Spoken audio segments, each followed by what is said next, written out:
steam replete with the scent of orchids, water that turns the complexion a blushing pink. So, this is a hot spring.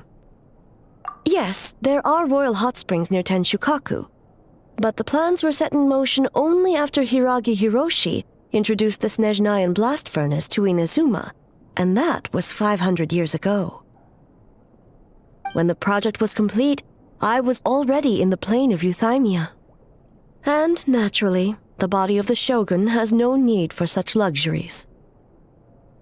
The members of the Kanjo Commission were once friends with Makoto and the Kitsune Saigu.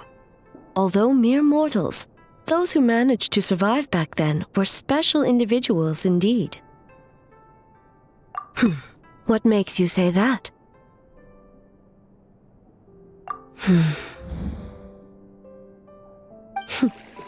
Now I see why my officials claim that the hot springs facilitate conversation. Even I find myself divulging more than intended. You're correct. Following the dark disaster 500 years ago, a nightmare engulfed Inazuma. On a battlefield consumed in darkness, our soldiers fought against dark forces, creatures capable of possessing people and trapping them in nightmares. Even the Yumeku Ibaku could do nothing to wake them. Perhaps not. The battle was intense. Those who stood up in defense of this land knew the chance of survival was slim. In the face of certain death, surely a nightmare is nothing to fear. But what if I told you this?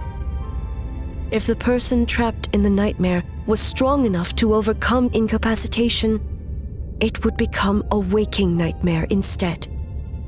The person would lose all capacity to distinguish dream from reality, perceiving everything in the real world as a continuation of the war, and every precious thing in life as an enemy to be annihilated.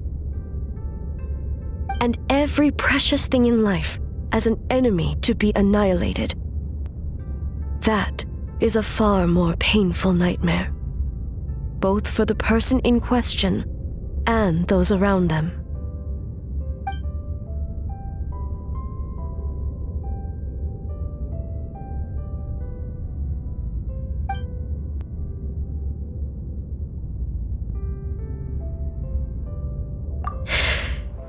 Yes,